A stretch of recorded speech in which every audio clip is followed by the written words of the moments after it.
नसेल तर संन्याशाने आपल्या हात जोडीतून काढून दिलेल्या फळाने आत्मदेवाला मुलगा झाला हे प्रारब्धात होतं का नव्हतं?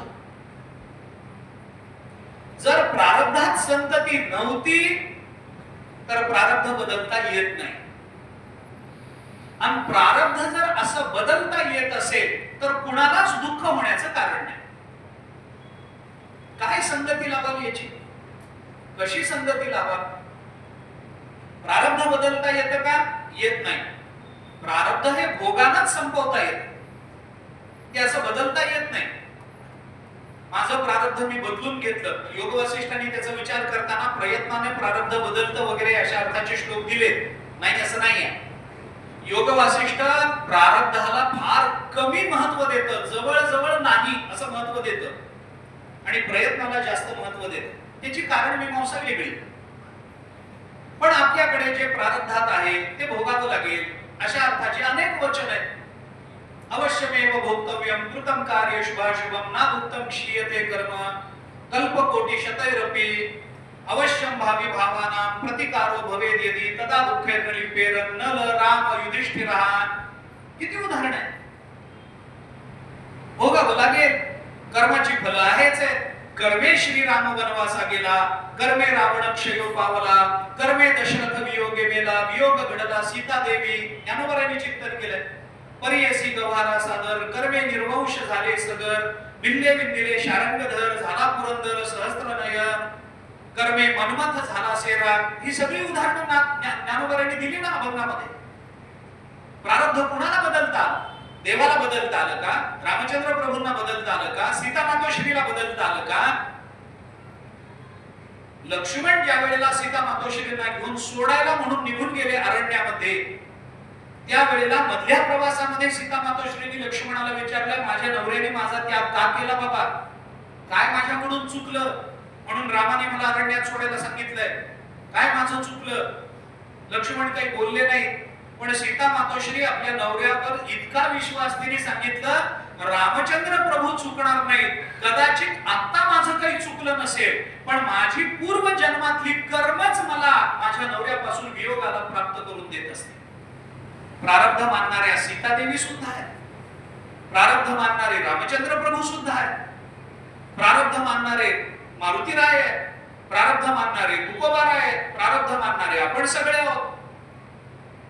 आणि मग जर प्रारब्धात 7 जन्मात संतती नाही तर एका फळाने प्रारब्ध बदललं, असं प्रारब्ध बदलता येतं का? जर बदलता येत असेल तर कुणाच्या जीवनामध्ये दुःख नको, कारण सगळ्यांनी आपापली प्रारब्ध बदलून घ्यावी. येतात का बदलता? जे प्रारब्धात नाही ते आणता येतं का? जे प्रारब्धात आहे ते टाकता येतं का? मग संन्याशाने फळ द्यावं आणि 7 जन्मात प्रारब्धात नसलेली संतती आत्मदेवाला प्राप्त व्हावी. या काही कथा भाकड कथा म्हणून आम्हाला सांगता काय? हे काही महात्म्य आहे का? नाही ना. याची संगती आहे, याची संगती आहे. विस्तार करत नाही, एवढा वेळही आपल्या हातात नाही. पण संन्याशाने फळ दिलं, प्रारब्ध बदललं, त्याला संतती झाली. 2 अंगाने याचा विचार आहे. एका अंगाचा विचार असा आहे, सरळ सरळ शास्त्र दृष्टीने बघितलं तर प्रारब्ध बदलता येत नाही हे जरी खरं असलं तरी प्रारब्ध परिवर्तनाचा अधिकार भगवंताचा असतो, हेही तेवढंच खरं आहे. एका जनार्दनी भोग प्रारब्धाचा, हरिकृपे त्याचा नाश झाला हे प्रमाण. किंवा भागवतामध्ये दशमस्कंधामध्ये जे सुदामदेवाचं चरित्र येतं, त्या चरित्रामध्ये सुदामदेवाचं दारिद्र्य गेलं ते प्रारब्ध परिवर्तनात गेल्याचं वर्णन आहे. आपल्याला सगळा इतिहास माहिती आहे.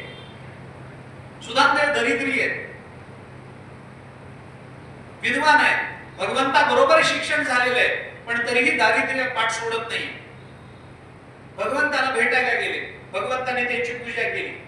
पूजा करताना कपाळाला गंध लावलं, आणि हे गंध लावताना जे गंध लावण्यात आलं त्या कपाळावर ब्रह्मदेवाने सुदामदेवाच्या कपाळावर असं लिहिलं होतं, श्री क्षय. याच्या जीवनात श्री म्हणजे लक्ष्मी, या लक्ष्मीचा कायम क्षय आहे असं कपाळावर लिहिलेलं भगवंतानी बघितलं. आणि भगवंतानी गंध लावण्याच्या निमित्तानं ती अक्षराशी उलटून टाकली श्री क्षय याच्या ऐवजी यक्षश्री असं केलं त्याचं. यक्ष म्हणजे कुबेर. कुबेराकडे जेवढी संपत्ती आहे तेवढी याला मिळावी. गंध लावण्यात अक्षर बदलून टाकली आणि सुदाम देवाच्या जीवनामध्ये जे दारिद्र्य होतं ते दारिद्र्य भगवंताने बदललं. एक. आता वस्तुनिष्ठ संगती जर या विचाराची सांगायची झाली तर सांगतो. आत्मदेवाच्या प्रारब्धात संतती नाही आणि म्हणून आत्मदेवाला संतती झालीच नाही. धुंधुकारी हा काही आत्मदेवाचा मुलगा नाही आहे. धुंधुलीच्या बहिणीचा मुलगा आहे. बहिणीचा मुलगा आहे. त्यामुळे आत्मदेवाला संतती नाही ती नाहीच आहे, कारण प्रारब्ध बदलताच येत नाही. मग गोकर्ण ते फळ त्या धुंधुलीने गायीला खाऊ घातलं. त्यामुळे गायीला जे वासरू झालं त्या वासरात काय त्याचे कान तसे होते, गोकर्ण त्याला म्हटलं गेलं. त्या फळाचा परिणाम झाला असेल, नाही असं नाही, पण त्या गायीच्या प्रारब्धामध्ये ती संतती होती म्हणून गायीला झालं. गायीचं प्रारब्ध बदललं नाही ना, आत्मदेवाचंही बदललं नाही, प्रारब्ध बदललंच नाही.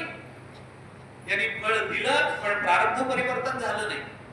पण आत्मदेवाला समाधान वाटलं. त्याने ते फळ घेतलं, घरी आला, बायकोला दिलं आणि तिला सांगितलं हे फळ तू खा, आपल्याला संतती होईल. आता ती बायको आहे म्हणजे आत्मदेवाची बायको आहे. ती धुंधुली आहे, ती तरकटी आहे, ती विचित्र आहे. तिने असा विचार केला की आता आपण हे फळ खाणार, खाल्ल्यानंतर आपल्याला संतती होणार, म्हणजे गर्भ राहणार. गर्भ राहिला की आपल्याला ते पोट मोठं होणार, गावामध्ये आपल्याला फिरता येणार नाही. आणि असं ते 7-8 महिन्याचा तो गर्भ झाला, ते पोट वाढलं आणि अचानक जर घराला आग लागली तर आपल्याला तेवढं पोट घेऊन पळता येणार नाही, आपण जळून मरू. याच्याकरता संततीच नको.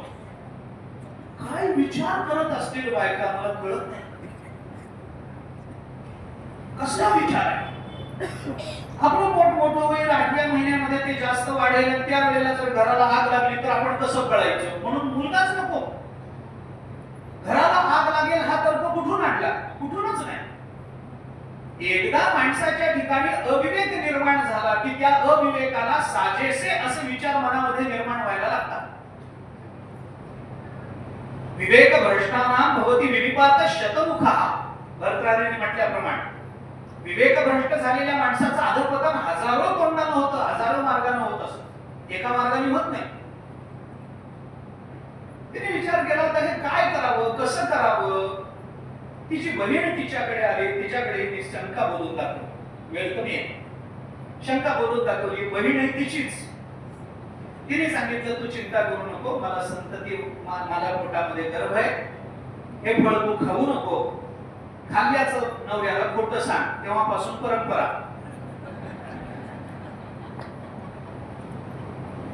नवऱ्याला खोटं बोल, थोडं पोटाला कापड बांधत जा, कपडे बांधत जा, त्याच्याने आपलं पोट वाढतं आहे असं लोकांना दाखव. मला संतती होईल, मलाही संतती नको आहे, पण आता ती आहे, ती झालेली संतती मी तुला आणून दे. तिला धुंधुलीला ते पटलं. तिने ते फळ घेतलं, गोठ्यातल्या गायीला खाऊ घातलं. गायीने ते फळ खाल्लं, त्याच्यापासून गोकर्ण निर्माण झाला.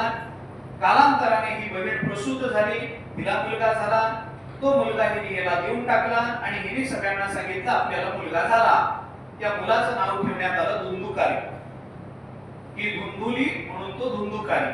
आता अशी नावं का ठेवली भागवताला माहिती, शुकाचार्यांना माहिती, आपल्याला काय माहिती. काय ते धुंधुकारी शब्दाचा अर्थ काय होतो, धुंधुली शब्दाचा अर्थ काय होतो, आता काय करत त्याला अशी नाव आहे.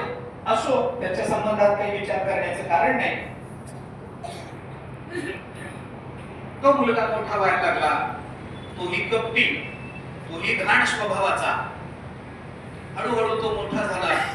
ज्यांना पहिल्यांदा संतती झाल्याचं समाधान वाटलं, आत्मदेवाने पुष्कळ दान धर्म केला. काही सगळ्याचा परिणाम म्हणून काही झाला नाही. तो मुलगा संस्कारहीन, वेडा वाकडा वागायला लागला, चोऱ्या करायला लागला, मारामाऱ्या करायला लागला. कुणाच्याही घरामध्ये जायचं, तिथं लहान मुल जन्माला आलेलं असलं की त्या मुलाला खेळण्याचं निमित्त करून, खेळवायचं निमित्त करून बाहेर घेऊन यायचं आणि आणि एखादी विहीर बघून त्या विहिरीमध्ये ते मूल टाकून द्यायचं. असले उद्योग धुंदुकारीने सुरू केले. हळूहळू चोरी जुगार सुरू झालं. वेश्यांचा नाद लागला. पैसे कमी पडायला लागले. आई वडिलांना मारहाण सुरू झाली. त्याच्या बरोबरीने तो गोकर्णही वाढतोय. तो गोकर्ण मात्र घर सोडून विद्येकरता बाहेर निघून गेला. बाहेर निघून जाण्याच्या पूर्वी त्या धुंदुकारीचं वागणं, ते धुंदुकारीचं बापाला मारणं, आईला मारणं, शिव्या देणं, वेश्यांच्या नादाला लागणं, जुगार खेळणं, याच्यामध्ये पुन्हा क्लेशमग्न झालेला आत्मदेव ब्राह्मण त्याला गोकर्णाने पुष्कळ उपदेश केला. संतती नव्हती म्हणून रडला. आता संतती पायी रडण्याची पाळी तुमच्या जीवावर आली. नाही नाही नाही म्हणून रडतात. झालं तर त्याच्यासाठी रडतात. रडणं अखंड आहे. आये दुःखम व्यये दुःखम एक अर्थ कष्ट संशय. मिळालं तरी दुःख, न मिळालं तरी दुःख. दुःख वाचवीला पुजल्यासारखं माणसाच्या जीवनात येतं. त्यांनी सांगितलं आता हे झालंय ना, या सगळं सोडून जा, अरण्यामध्ये निघून जा. मानवी जीवनाचं कल्याण कशात आहे ओळखा. हे काय चाललंय? मुलगा नाही म्हणून रडला. आता मिळाला तर तोच मुलगा तुमच्या रडण्याचं कारण ठरतोय. किती दिवस त्याच्याबद्दलची आत्मत्व भावना ठेवून, ममत्व भावना ठेवून जगणार आहात? सोडा ममत्व, टाकून द्या ममत्व. माता पिता बंधू भगिनी कोणी न पवती निर्वाणी. इष्ट मित्र स्वजन सखे हे तो सुखाची मांडणी. एकला मी दुःख भोगी कुंभ पाक जाचणी. तेथे कोणी सोडविना एका सद्गुरु वाचून. कोणी सोडवत नसतं. कशा करता हे सगळं करत बसला? कोण आपल्या बरोबर येणार आहे? कोण तुमचं दुःख वाटून घेणार आहे? आम्हाला मानवी देह मिळाला, मानवी जन्म मिळाला, तो आत्मकल्याणाकरता मिळाला ना, मग ते आत्मकल्याण साधण्याचा प्रयत्न करा. मुलगा त्रास देतो तरी ममत्व धारण करून बसलात. हेच ममत्व तुमच्या दुःखाचं कारण ठरणार आहे. हेच आत्मत्व भावना तुमच्या दुःखाची वृद्धी करणार आहे. कशा करता याच्या नादाला लागता? सोडा. बाबा जा, तुम्ही अरण्यामध्ये जा, जप करा, तप करा. आपलं शरीर भगवंताच्या चिंतनामध्ये झिजवा. स्वरूपाची या प्रसरा लागी प्राणेंद्रिय शरीरा आटणी करणे जे वीरा ते चित्त. ज्ञानोबाने तपाची व्याख्या करताना म्हटलंय, आत्मस्वरूपाच्या प्राप्ती करता देह इंद्रिय शरीर यांची आटणी यांना झिजवावं लागतं. प्राण इंद्रिय शरीर यांची आटणी करावी लागते, यांना झिजवावं लागतं. कशा करता? स्वरूपाच्या प्राप्ती करता, आत्मप्राप्ती करता. असं जेव्हा प्राणाला, शरीराला, इंद्रियांना झिजवलं जातं तेव्हा त्या झिजवण्याला तप असं म्हणतात. करा तप, जा रडण्यामध्ये, करा भगवत चिंतन. देवाशिवाय कोणी आपलं नसतं. परमात्म कृपेचा विचार हेच आपल्या जीवनाला या सगळ्या संसार सागरातून तारून नेणारी नौका आहे. तेषाम समुद्रता मृत्यू संसार सागरात भवामी नचिरात पार्थ मय्यावेशित चेतसाम. भगवंताने आपल्याला शब्द दिला ना, आपण तसं वागलं पाहिजे. मग काय करा? मय्यावेशित चेतसाम असं म्हणालेत ना भगवान. मग भगवंताच्या स्वरूपामध्ये आपलं चित्त प्रवेशित करा, अवेशित करा. भगवंताकडे आपलं मन लावा. हे करा. सगळं सांगितलं. आत्मदेवाला त्या उपदेशाचा परिणाम झाला. गंमत कशी असते बघा. हाच उपदेश संन्याशांनी केलेला आहे आणि हाच उपदेश गोकर्णाने केलेला आहे. पण गोकर्णाचा उपदेश मनाला भावला आणि परिणाम झाला. आत्मदेवाचा त्या संन्याशाचा उपदेश आत्मदेवाला पटला नाही आणि भावलाही नाही, परिणामही झाला. उपदेश एकच आहे. भगवंताचं चिंतन करा, आत्मकल्याण साधून घ्या. संन्यासी हेच बोलले होते, गोकर्णे हेच बोलले. पण आत्मदेवावर परिणाम झाला तो गोकर्णाचा झाला, संन्याशाचा झाला नाही. त्याचं कारण अगदी सरळ आहे, साधं आहे.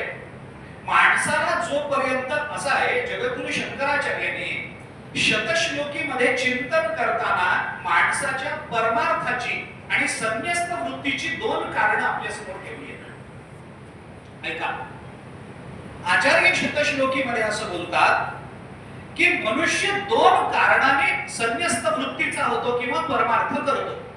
दोनच कारण आहेत, तिसरं कारण नाही. काय कारण आहे? एकतर मनुष्य ज्ञानाने संन्यस्त होतो, नाहीतर मनुष्य दुःखानं संन्यस्त होतो.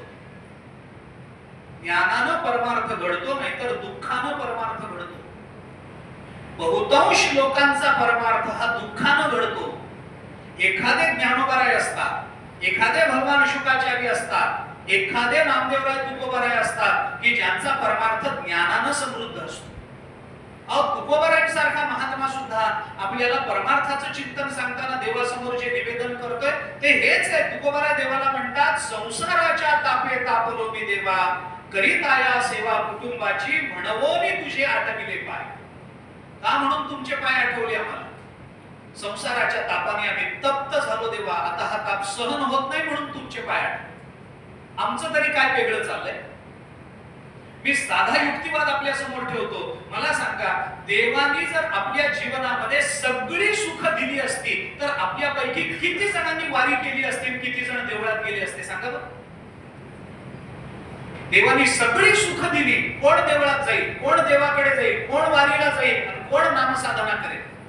कशा करता आम्ही करतो? अरे दुःखाच्या निवृत्ती करता आमची बरोबर चालू.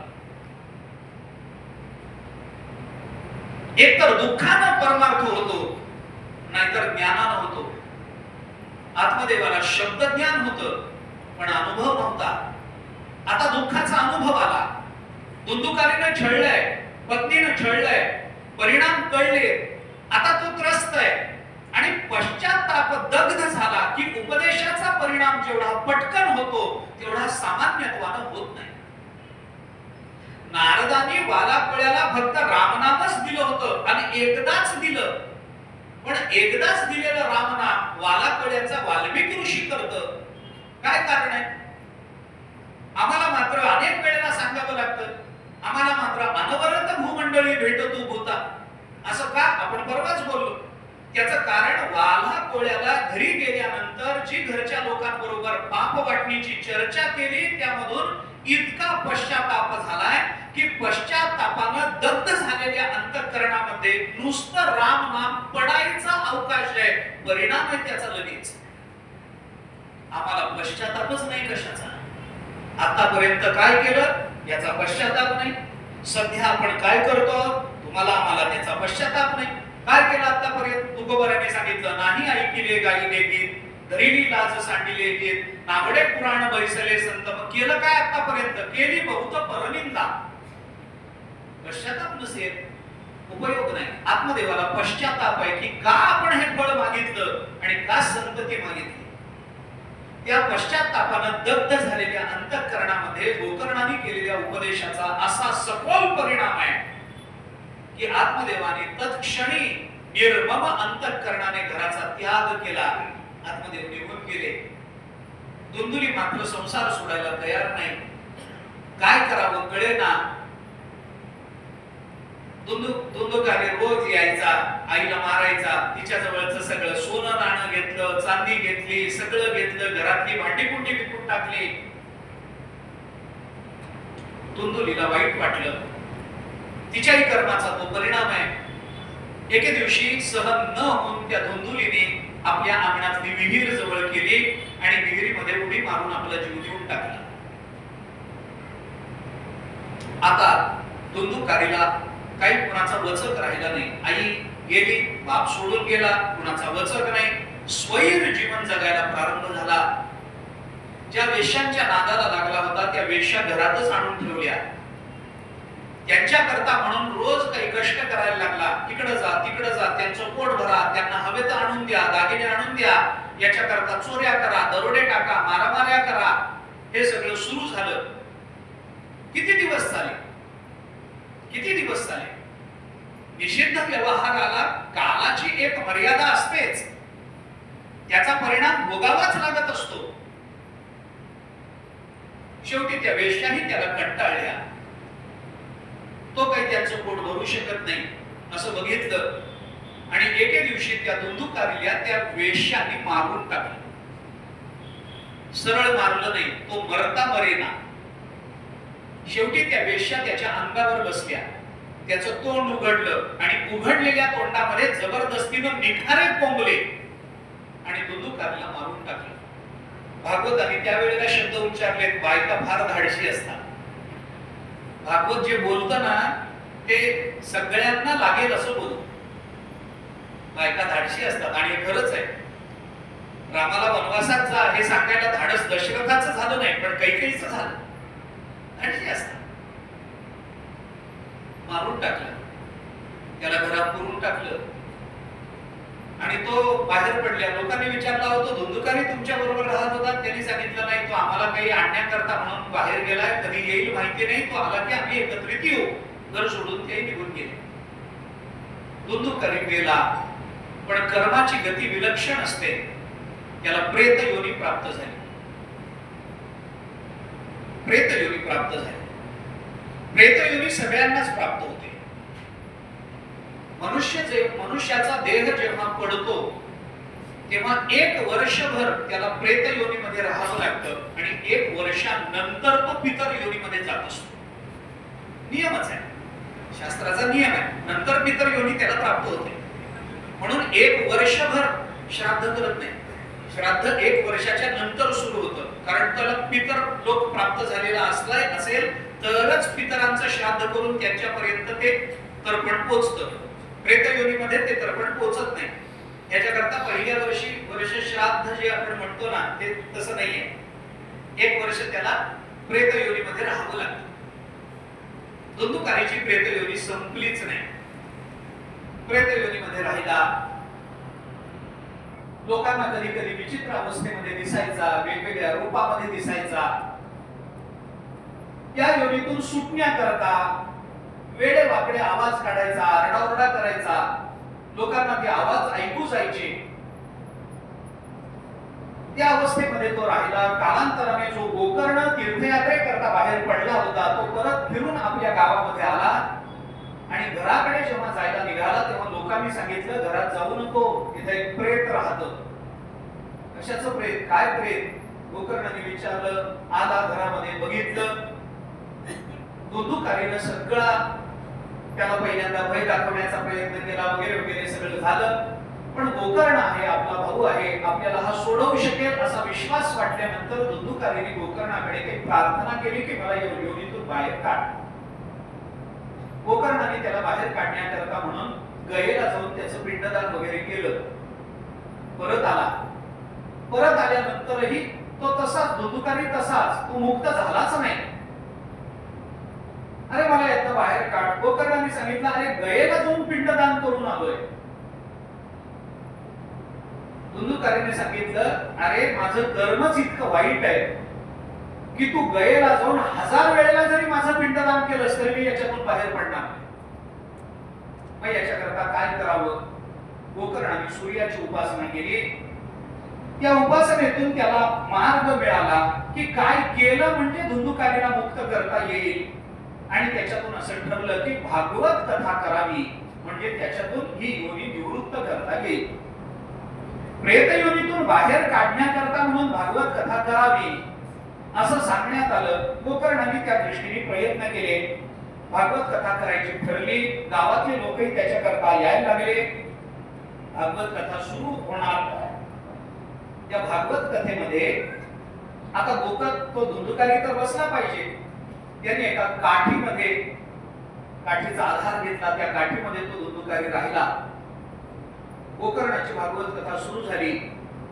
7 दिवसामध्ये ही भागवत कथा होता एक दिवस झाला की त्या काठीची एक गाठ सुटायला लागली. 7व्या दिवशी सगळ्या गाठी सुटल्या आणि सगळ्या गाठी सुटल्यानंतर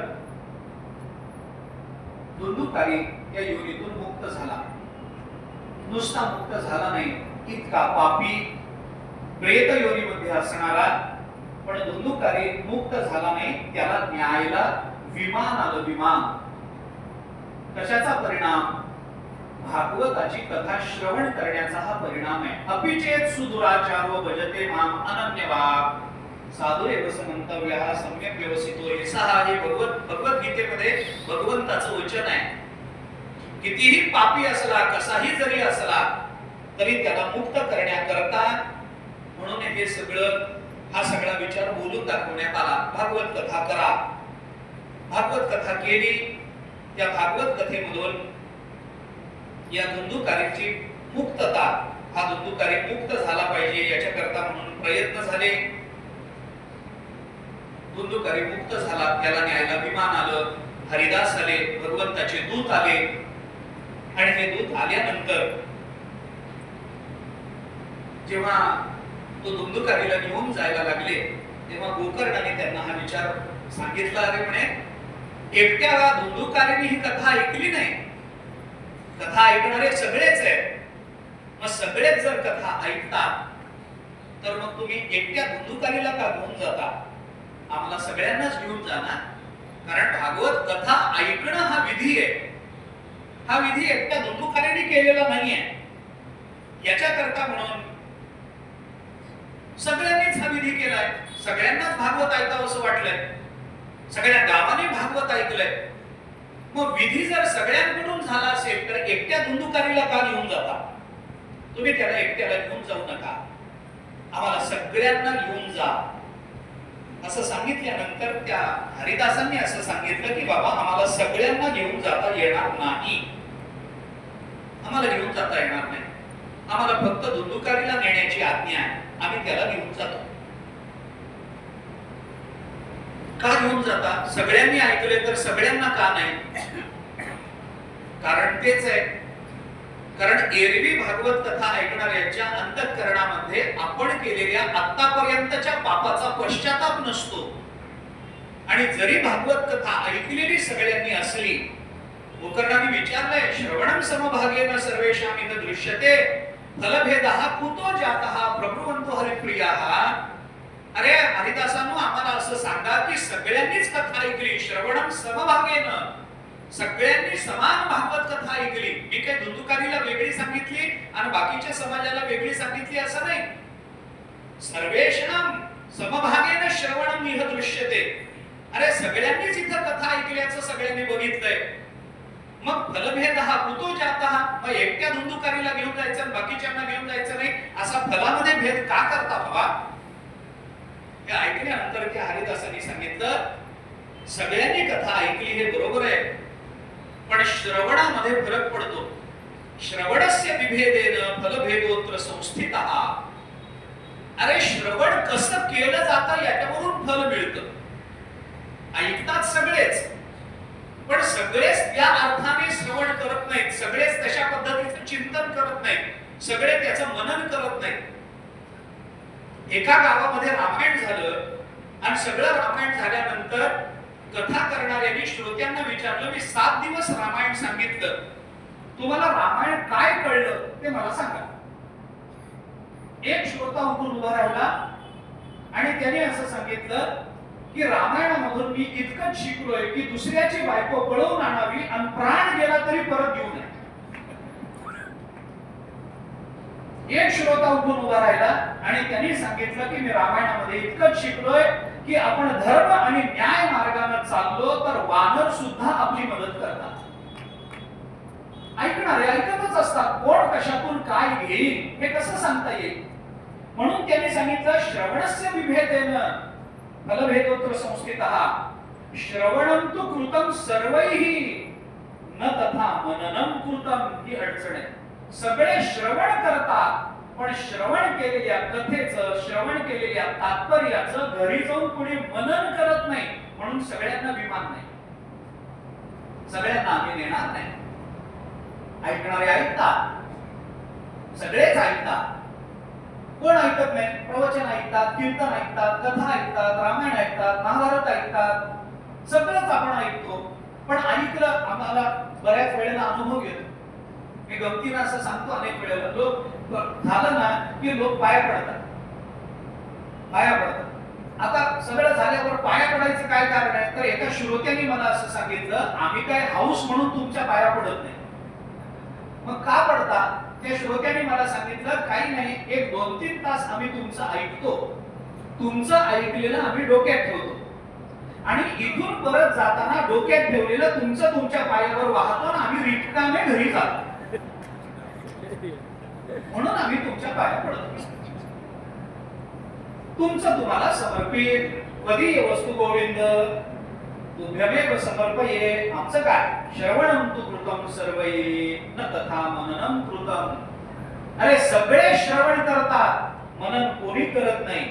म्हणून फलभेदः ततो जातः भजनादपि मानद. म्हणून सगळ्यांनी जरी एकत्रित भजन केलं, सगळ्यांनी जरी एकत्रित श्रवण केलं, तरी हा फलाचा भेद राहत असतो. त्यामुळे आता आम्ही सगळ्यांना घेऊन जाऊ शकत नाही. मग काही नाही, कालांतराने जेव्हा सगळ्यांचं मनन होईल तेव्हा आम्ही सगळ्यांना घेऊन जाऊ. हे हरिदासांनी सांगितलं. गोकर्णालाही दुंदुकारी बरोबर जाता आलं नाही, हे लक्षात ठेवा. कारण का? त्याचं कारण आहे. आता हे लांबवणच आहे, पण त्याचं कारण आहे. गोकर्ण हा श्रोता नाहीये, गोकर्ण हा वक्ता आहे. आणि भागवताने वक्तृत्वाला महत्व दिलं नाही, श्रवणाला महत्व दिलं. त्यामुळे श्रवण करा, श्रवण करा, ऐका ऐका. सगळेच ऐकतात, पण ऐकण्यातला सगळ्यांचा भाव समान नसतो. कसं ऐकलं पाहिजे त्या हरिदासांनी सांगितलं. श्रवण करायचंय ना, तर श्रवण करताना कसं ऐकावं याचे नियम आहे. हरिदासांनी त्या गोकर्णाला सांगितलं. विश्वासो गुरुवाक्येषु स्वस्मिन् तेनत्व भावना मनोदोष जयश्चैव कथायां निश्चलामतिः एवं आदिकृतं चेत् स्यात् तदा वै श्रवणे फलम्. श्रवणाचं फल मिळायचं असेल तर तुम्हाला श्रवण कसं करावं याच्या नियमात श्रवण केलं पाहिजे. कसं ऐकायचं? विश्वासो गुरुवाक्येषु, गुरुवाक्यावर पूर्ण विश्वास ठेवून आपण ऐकलं पाहिजे की जे सांगतायत भागवत, आपल्याला जे सांगतायत ते भागवत आपल्याला आपल्या कल्याणाचं सांगता आहे. भागवताने सांगितलेलं सगळं आपल्या कल्याणाचं आहे, हा विश्वास ठेवून ऐकायचं. स्वस्मिन् दीनत्व भावना, मला काहीही कळत नाही असं समजून ऐकायचं. नाहीतर ऐकताना हा हे माहितीच आहे आपल्याला, हे काय हे सांगतात, याच्यापेक्षा आम्ही जास्त ऐकले, असं ऐकून चालत नाही. भले ऐकलं असेल, भले वक्त्यापेक्षा श्रोता बऱ्याच वेळेला चाणाक्ष असतो, बहुश्रुत असतो, हुशार असतो, जास्त त्याला चांगलं माहिती असतं, जास्त चांगलं कळतही असतं. पण श्रवण ही साधना एकदा आपण करायला बसलो की आपल्याला काहीही कळत नाही असं समजून ऐकायला बसलं पाहिजे. स्वस्मिन् दीनत्व भावना, आपल्या ठिकाणी दीनत्व भावना आली पाहिजे. मी दीन आहे कारण देवाला दीन आवडतो, दीन आवडतो. नारद महर्षींनी भक्तिसूत्रामध्ये म्हटलंय, ईश्वरस्य अपि अभिमान द्वेषित्वात् दैन्य प्रियत्वाच्च. ईश्वर अभिमानाच्या द्वेषी आहे, पण त्याला दीनता आवडते. एतावान ही प्रभो अर्थो यदीन परिपालन. भक्तिशास्त्रामध्ये चिंतन आहे, दैन्य आवडतं. पंढरीसी जारे आद्यानो संसारा, कोण आहे तिथं? दीनाचा सोयरा पांडुरंग. त्याला दीनता आवडते. आपण दीन झालेलं देवाला आवडतं. देवासमोर दीन व्हावं, दैन्य प्रकट करावं, मला काही कळत नाही असं म्हणावं. अर्जुनाचं श्रवण बघा ना गीतेमध्ये, आपण केवढा विश्वास आहे देवावर. हे सगळं कुळ देखोनी जो शोक उपजला असे म्हणे, तो तुझ्या वाक्या वाचून न जागे. आणि देवा, या सगळ्यांना बघून माझ्या अंतःकरणामध्ये जो शोक निर्माण झाला ना, मला माहिती आहे देवा, तुमच्या मुखातून आलेल्या वाक्यानेच हा शोक जाईल. विश्वासो गुरु वाक्य. देवा मला काही कळत नाही. उचित काय आम्हा व्यभिचरेना धर्मा. अर्जुन देवाला म्हणतो, देवा याच्यामध्ये उचित काय आहे, आम्हाला काही कळत नाही हो, तुम्ही आम्हाला सांगाल ते आमच्या दृष्टीने उचित आहे. दीनता, स्वस्मिन् दीनत्व भावना मनोदोष जयश्चैव.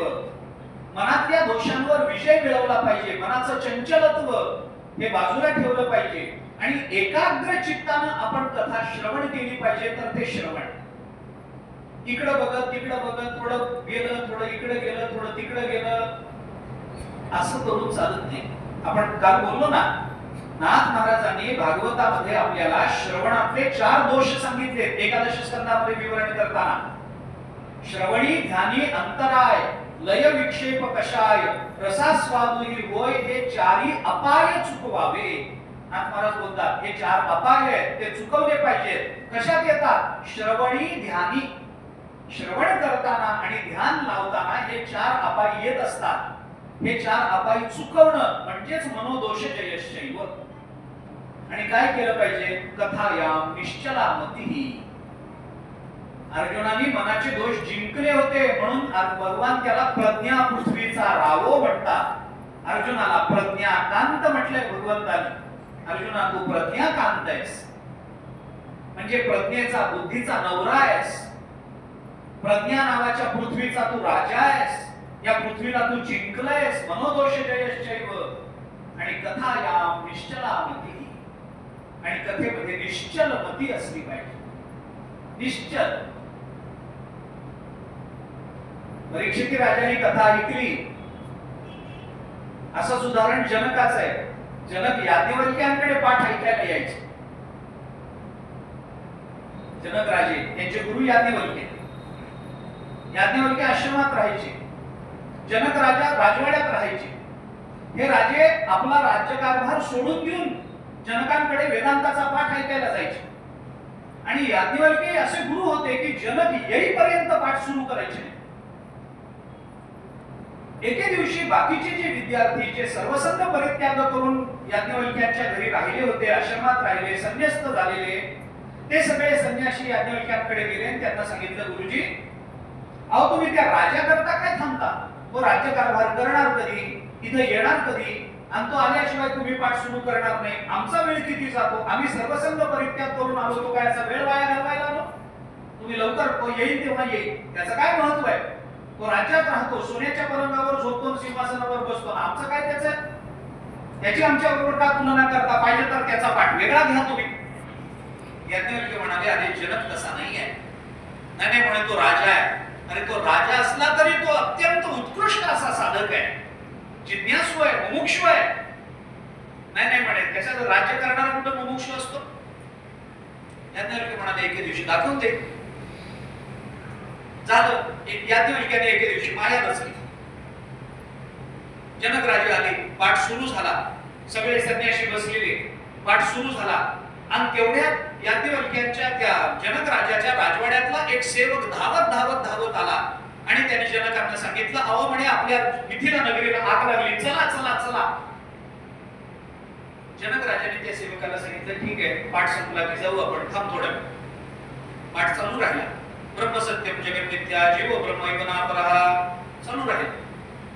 दुसरा एक सेवक 10 मिनिटांनी आला. तो म्हणाला, हो चला लवकर, नुसती आग लागली नाही, ही आग आता राजवाड्याच्या दिशेने पुढे चालली, चला लवकर. जनक राजा म्हणाला, थांब रे जरा, अजून ब्रह्म सत्यम जगत मिथ्या कळायचंय, थांब जरा बस.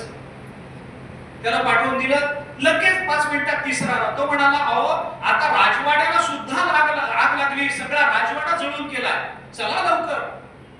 जनक राजाने सांगितलं, थांब थोडं राहिलंय, 10 मिनिटाचा पाठ राहिलाय, थांब जरा. तो गेल्यानंतर अजून एक जण सेवक आला. तो म्हणाला, अहो चला आता ती आग राजवाड्याला तर गिळून केलीच आहे त्यांनी, आता ती राणीवशाकडे चालली, राण्यांच्या महालाला आग लागली, चला चला चला चला. थांब जरा थांब. पुन्हा एक जण आला. तो म्हणाला, आता सगळं मिथिला नगरी जळून गेली आहे, धुराचे लोट दिसायला लागले, बघा आपण.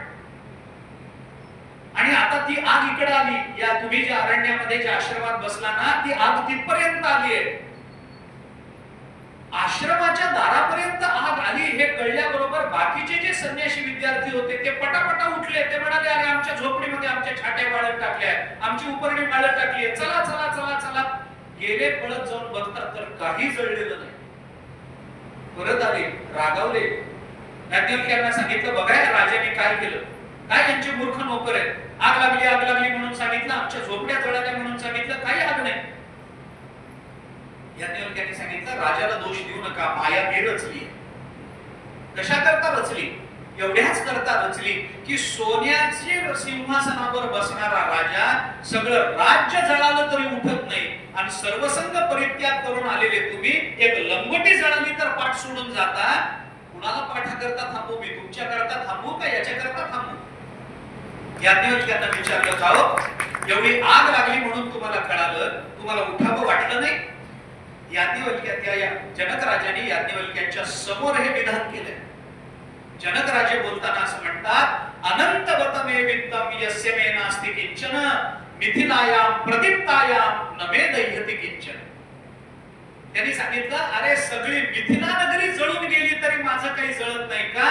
कारण या जगतामध्ये माझा आत्मा सोडला तर माझं असं काहीच नाही, काहीच नाही. अनंत बतमे वित्तम यस्य मे नास्ति किंचन. माझं काहीच नाही. काय माझं आहे? देह माझा आहे. अरे तो तर इथं राखरांगोळी होऊन पडतो. संपत्ती माझी आहे, तिथं सोडून जावी लागते. मुलं माझी आहेत, ती तर चितेपर्यंतच येतात. पत्नी माझी आहे, अरे ती तर उंबरठ्यापर्यंतच येते. नातेवाईक माझे आहेत, ते तर फक्त स्मशानापर्यंत येतात. मग कोण माझं आहे? अरे देह माझा तो जितेवर येतो, पण पुढे जाणारी कर्म ती मला पुढचा जन्म देऊन संपून जातात. मग माझं कोण आहे? माझं कोणी नसतं. एक देव माझा असतो, एक सद्गुरू माझे असतात, संत माझे असतात. याच्या पलीकडे माझं म्हणण्यासारखं या जगतामध्ये दुसरं कोणी नसतं. एका सद्गुरू तेथे कोणी सोडविना, एका सद्गुरू वाचून. याला म्हणतात, कशा करता सांगितलं मी हे? कशा करता सांगितलं? विश्वासो गुरुवाक्येषु स्वस्मिन् दीनत्व भावना मनोदोष जयश्चैव कथायाम निश्चला मती. 7 दिवस परीक्षित राजा कथा ऐकतोय. काही दिवस झाल्यानंतर शुकाचार्यांना वाटलं, अरे राजा आहे, आई इतकं बसायची सवय नाही, थोडं पाणी गिणी पिऊन ये. त्यांनी सांगितलं, नाही, तुमच्या मुखातलं अमृत तोंडात गेलं ना, कानातून आत गेलं ना, आता मला भुकेची जाणीव नाही, मला तहानेची जाणीव नाही, मला काही नको. कथायाम निश्चला मती. कथेमध्ये निश्चल मती ठेवावी, तर आपल्याला हे ऐकता येतं. याला ऐकणं म्हणतात. अशी भागवत कथा जर ऐकता आली तर आपल्यालाही न्यायला विमान येईल. हे त्या हरिदासांनी गोकर्णाला सांगितलं. कालांतराने गोकर्णालाही विमान आलं, कालांतराने गावकऱ्यांनाही विमान आलं. नंतर त्या विमानामध्ये बसून हे सगळे निघून गेले. भागवत महात्म्य शेवटच्या कथेमध्ये, शेवटच्या अध्यायामध्ये येतं. तिथेही पुन्हा सनकादिकांनी हाच विचार बोलून दाखवला की भागवताचं श्रवण करावं कसं, याचा सप्ताह विधी नेमका कसा मानायचा, सप्ताह कसा करायचा, सप्ताह करताना वक्त्याने काय नियम पाळायचे, सप्ताह करताना ज्याने तो सप्ताह केलाय त्याने काय नियम पाळायचे, कसं जेवावं, किती जेवावं, जेवावं का जेवू नये, याचे सगळ्याचे निर्बंध भागवताने आपल्याला सांगितले. एक वेळ जेवून कथा करता येते, वक्त्याला सहन होत नाही, तर मग दोन्ही वेळेला भरपूर जेवा, पण चांगली कथा करा, असं भागवताने सांगितलं. त्यामुळे तुम्ही चिंता करू नका, काही नाही. त्याच्यात काय असतं, आपल्याला जसं जमेल, फक्त कथेमध्ये श्रवणाला महत्व द्या. श्रवणाचे आम्ही जे ऐकतो आहोत त्याचं मनन आम्हाला करता आलं पाहिजे, त्याच्याने जीवनाची धन्यता करून घेता आली पाहिजे, याला जास्त महत्व दिलं पाहिजे. हे कथेमध्ये मग सप्ताह विधी सगळा सांगण्यात आला. तो विधी आहे. विधी हा कशा करता सांग, विधी या शब्दाला विधायकता असते, हे लक्षात घ्या. जे आपल्या जीवनामध्ये विघातक न ठरता विधायक होतं त्याला विधी असं म्हणतात. सरळ सोपं बोलायचं झालं तर जे आपल्या जीवनामध्ये चांगलं काहीतरी जे निर्माण करून देतं त्याला विधी असं म्हणतात. हा विधी 3 प्रकारचा मानला गेला. एक अपूर्व विधी आहे, दुसरा नियम विधी आहे आणि तिसरा परिसंख्या विधी आहे. 3 प्रकारचे विधी आपल्याला सांगण्यात आले. सिद्धांत लेशाच्या सुरुवातीला अप्पय्या दीक्षितांनी याचा फार बारकाईने विचार केला. हे विधी कसे मानायचे असतात, काय मानायचे असतात, याच्यातला अपूर्व विधी काय, नियम विधी काय आणि परिसंख्या विधी काय. मग आता त्याचा विस्तार मी करत नाही, त्याचा अर्थही सांगत नाही आता. पण भागवताची कथा श्रवण करा हा जो विधी आहे हा नियम विधी. गुरुमुखातून तत्वमसी महावाक्याचं श्रवण हा नियम विधी आहे. त्या काय आहे, श्रवण हा जो विषय आहे ना, याच्यामध्ये या 3 विधींना बसवता येईल. त्यामुळे मी काय चिंतन केलं, 9व्या अध्यायाची पहिली ओळ, तरी अवधान करे तिचे मग सर्व सुखासी पात्र होईचे, हे प्रतिज्ञोत्तर माझे उघडत ऐका. ऐका आज्ञार्थ क्रियापद आलं ना, आज्ञार्थ क्रियापद आहे. काय ऐका, मी जे प्रतिज्ञोत्तर करतो आहे ते ऐका. काय करता तुम्ही, तुम्ही जर माझं बारकाईने ऐकाल तर तुम्ही सर्व सुखाला पात्र व्हाल, ही माझी प्रतिज्ञा आहे. मग ही प्रतिज्ञा माझी कशाच्या संबंधानं आहे? नुसत्या ऐकण्याच्या संबंधानं नाही, अवधानाच्या संबंधानं आहे. अवधान देणं वेगळं आणि ऐकणं वेगळं. ऐका आणि अवधान द्या. अवधीयते निश्चीयते इति अवधानम, अशी अवधान शब्दाची व्युत्पत्ती आहे. ज्या ऐकण्याचा निश्चय होतो त्याला अवधान असं म्हणतात. अवधान देणं म्हणजे काय? त्याचा निश्चय झाला पाहिजे. निश्चय, आम्ही जे ऐकलंय ते निश्चयात्मक रूपानं आमच्या मनामध्ये घर करून राहिलं पाहिजे. त्यामुळे आम्ही ज्या ज्या वेळेला भागवत ऐकू त्या त्या वेळेला भागवत आम्हाला नव्यानं काहीतरी कळत जाईल. भागवत आम्हाला कळेल, पण प्रत्येक वेळेला ऐकू तर मागच्या वेळेसपेक्षा या वेळेला हे नवीन कळालं, या वेळेसपेक्षा पुढच्या वेळेला अजून काहीतरी नवीन कळेल, त्याच्या पुढच्या वेळेला अजून काहीतरी नवीन कळेल. मग हे श्रवणातून जे नवीन नवीन नवीन नवीन आपल्याला ज्ञान होत जातं, तो त्या श्रवणाचा अपूर्व विधी झाला. अपूर्वता म्हणजे पूर्वी जे नव्हतं ते आम्हाला कळालं, त्याच्यामध्ये अपूर्व विधी असतो. काही वेळेला तो नियम विधी असतो. म्हणजे ऐका एवढाच विधी, ऐका तो विधी आहे. उपनिषदामध्ये मैत्रेयीला उपदेश करताना याज्ञवल्क्याने हा उपदेश केला. याज्ञवल्क्य काय म्हणतात? आत्मा वारे दृष्टव्यः श्रोतव्यो मंतव्यो निदिध्यासितव्यो मैत्रेयी. याज्ञवल्क्याने सांगितलं, आत्मा जर आपल्याला प्राप्त करून घ्यायचा असेल, आत्मस्वरूपता जर प्राप्त करून घ्यायची असेल तर त्याच्याकरता काय करा? श्रोतव्यो मंतव्यो निदिध्यासितव्यो मैत्रेयी. त्याच्याकरता श्रवण करा, मनन करा, निदिध्यासन करा. तव्य प्रत्यय हा विधी विध्यर्थ येत असतो. जिथं तव्य प्रत्यय वापरला जातो तिथं विधी सांगितला जात असतो व्याकरणाच्या नियमानुसार. तव्य प्रत्यय विध्यर्थ येतो. आपण बघा, श्रोतव्यो म्हणजे ऐका, मंतव्यो मनन करा, निदिध्यासन करा, हा विधी झाला. पण असं आहे, आपण थोडंसं जर व्याकरण बघितलं तर आपल्याला कळेल, तव्य प्रत्यय जसा विध्यर्थ येतो तसं तव्य प्रत्यय हा योग्यता या अर्थाने वापरला जातो व्याकरणात. काही प्रत्यय काही विशिष्ट अर्थाने वापरले जातात, त्याच्यात तव्य प्रत्यय हा विध्यर्थ जसा येतो तसा तो योग्यता या अर्थाने येतो. आत्मा वारे द्रष्टव्यः श्रोतव्यो मंतव्यो निदिध्यासितव्यो मैत्रेयी. म्हणजे काय झालं? योग्यता या अर्थाने तव्य प्रत्यय. म्हणजे ऐकण्याच्या योग्यतेचा फक्त आत्माच आहे, मननाच्या योग्यतेचा फक्त आत्माच आहे. तुम्ही उगीच जगाचं मनन करत बसू नका. आत्म्याचं मनन करा, परमात्म्याचं मनन करा, परमात्म्याचं निदिध्यासन करा. कारण निदिध्यासन करण्याच्या योग्यतेचा फक्त देवच आहे, परमात्माच आहे. दुसऱ्या कोणाचं निदिध्यासन होत नसतं. जीवाचं मनन होत नसतं, जगाचं मनन होत नसतं. मनन होतं ते आत्मतत्वाचं होतं, मनन होतं ते परमात्म्याचं होतं, नामाचं मनन होतं, भगवन नामाचं मनन होतं.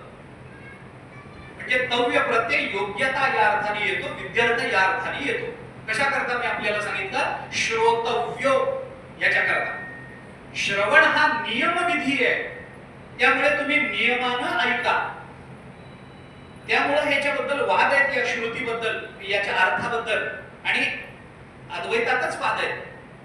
विवरण प्रमेय संग्रह वेगळं बोलतो, विवरण प्रमेयामध्ये एक वेगळं चिंतन आलंय आणि भामती प्रमेयाने वेगळं चिंतन केलं. असं आहे, टीका ग्रंथामध्ये दोन प्रकाराने विचार केला गेला. एक निबंध प्रकार असतो आणि दुसरा प्रबंध प्रकार असतो.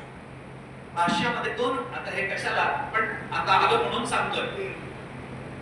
एकाने विचार असा केला, श्रोतव्यो मंतव्यो निदिध्यासितव्यो असं झाल्यानंतरच तुम्हाला आत्मावारे द्रष्टव्य आहे. तुम्हाला श्रवण मनन निदिध्यासन तिन्ही केलं तरच आत्मावारे द्रष्टव्य हा हे फल आहे. आणि एकाने विचार करताना असं सांगितलं की याच्यातल्या मंतव्य निदिध्यासितव्यला अर्थ नाही, पहिल्यांदा फक्त श्रोतव्य एवढं झालं की तुमचं कामच संपलं. अरे मग मंतव्य निदिध्यासितव्य कशाला सांगितलं? त्याला वैयर्थ येणार नाही का? येणार नाही. काय येणार नाही? श्रवणानंतर मनन केलंच पाहिजे, मननानंतर निदिध्यासन केलंच पाहिजे, असं एक मत आहे. आणि एक मत असं आहे श्रवण करा एवढंच महत्वाचं आहे. मग मंतव्यो निदिध्यासितव्यो का सांगितलं? त्याचं उत्तर देताना त्याने असं सांगितलं की मनुष्य जेव्हा श्रवण करतो तेव्हा त्याच्या श्रवणाने त्याच्या ठिकाणी इतका अधिकार नसतो की श्रवण झालं की सगळं मिळालं. एखादे तुकोबराय हे म्हणू शकतात, तुका म्हणे कानी ऐकिली मात तोच झाला घात जीवपणा. हे एखादे तुकोबराय म्हणू शकतात की आमच्या कानावर पडलं आणि आमची जीवदशा गेली. सगळे म्हणू शकत नाही आमच्या कानावर अनेक वर्ष पडत आलंय, कुठे जीवदशा गेली. मग श्रवण केल्यानंतर जेव्हा श्रवणामध्ये प्रतिबंध येतात तेव्हा त्या प्रतिबंधाच्या निवृत्ती करता मंतव्य आणि निदिध्यासितव्य. जर तुम्हाला श्रवणामध्ये प्रतिबंध झाले नाही तर मंतव्य निदिध्यासितव्याची गरज नाही. श्रोतव्य एवढाच विधी आहे, हा नियम विधी झाला. याला नियम विधी म्हणतात. एक नियम विधी, एक अपूर्व विधी, एक परिसंख्या विधी. या श्रवणाबद्दल खूप बोलण्यासारखं आहे. आपण दुसऱ्या स्कंदाचा विचार करू त्यावेळेला ते कळेल. कारण दुसऱ्या स्कंदामध्ये साधन स्कंदामध्ये श्रवण एवढंच साधन सांगितलंय. तुम्ही थोडक्यामध्ये विचार सांगतो. असा श्रवणाचा विधी सांगितला. भागवत महात्म्य संत आणि भागवताच्या पहिल्या स्कंधाला इथे प्रारंभ होतो. भागवताचा पहिला स्कंध हा अधिकार स्कंध आहे. नुसती सुरुवात करतो. भागवताचा पहिला स्कंध हा अधिकार स्कंध म्हणून सांगितला जातो. याच्यामध्ये पुन्हा नमन आहे. याचं नमन करताना भागवताने सांगितलं, मंगलाचरण करताना जन्माद्यस्य यतोन्वयादितरतश्चार्थेष्व विज्ञस्वराट तेने ब्रह्महृदायादि कवये गुह्यन्ति यत्सूरयः तेजो वार्यथा मृदा विनिमयो यत्र त्रिसर्गो मृषा धाम्ना स्वेन सदा निरस्तपूर्वकं सत्यं परं धीमहि. सत्यं परं धीमहि भागवताच्या शेवटी पुन्हा एकदा उपक्रम आणि उपसंहाराचं ऐक्य जोपर्यंत होत नाही तोपर्यंत विचाराची परिपूर्णता वेदांत मानत नाही. याला षडलिंग तात्पर्य निर्णय असं म्हणतात वेदांतामध्ये. ते नंतर बघू आपण, सोडून द्या. पण सत्यं परं धीमहि हे महत्वाचं. जन्माद्यस्य यतोन्वयादितरतश्चार्थेष्व विज्ञस्वराट हा एकच श्लोक भागवताचं सगळं विवरण करण्याकरता पुरेसा आहे. आपल्याला ऐकून आश्चर्य वाटेल किंवा जर माहिती असेल तर आश्चर्य वाटणारही नाही. पण माहिती नसेल तर आपल्याला ऐकून आश्चर्य वाटेल. भागवतावरची एक टीका अशी आहे जी फक्त या एकाच श्लोकावर आहे. सगळ्या भागवताची संगती या एकाच श्लोकात त्या टीकेने लावून दिली. आणि भागवतावरची एक टीका अशी आहे ज्या टीकेने भागवताच्या या पहिल्या श्लोकाचे 108 अर्थ आपल्याला सांगितले. एका श्लोकाचे 108 अर्थ आहेत.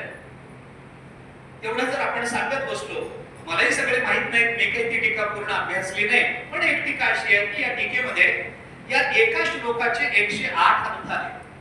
किती वेगवेगळ्या अर्थाने आपल्याकडे चिंतन झालंय बघा. याच्यामध्ये सुद्धा भगवंताचं तटस्थ लक्षण, स्वरूप लक्षण आलं. पहिल्यांदा जन्माद्यस्य यतः हे भगवंताचं तटस्थ लक्षण आहे. सत्यं परं धीमहि हे भगवंताचं स्वरूप लक्षण आहे. याच्यामध्ये ज्याच्यापासून हे सगळं विश्व निर्माण झालं, जन्माद्यस्य यतः. ब्रह्मसूत्रामधलं दुसरं सूत्र ही हेच आहे. या दोन्हीचा अनुबंधही काल आपण बोलून दाखवलाय. हे विश्व ज्या परमात्म्यापासून निर्माण झालं असं सांगण्यात आलं. याचा अर्थ परमात्मा आणि विश्व यांच्यामध्ये कार्यकारण भाव आहे हे भागवताला याच्यामधून सांगायचं आहे. या एका श्लोकाचा आणि पुन्हा दुसऱ्या श्लोकामध्ये आपल्याला पुन्हा दुसरं एक मंगलाचरण आलं. धर्म प्रोचित कैतवोत्र परमो निर्मत्सराणाम सताम हे दुसरं एक मंगलाचरण त्याच्या संबंधामध्ये आलं. त्याच्यामध्ये नंतर भागवताचं एक महत्व सांगण्यात आलं. निगम कल्पतरोर्गलितम फलम शुकमुखाद अमृतद्रव संयुतम पिबत भागवतम रसम आलयम मुहुरहो रसिका भुवि भावुकाः हे भागवताचं महत्व त्याच्यामध्ये आलं. भागवत काय आहे हे याच्यातून सिद्ध झालं आणि तिथून कथेला आरंभ होतो. या 3 श्लोकांचा सामान्यत्वाने विचार आणि पहिला स्कंधाचा विचार हा आपल्याला करायचा आहे.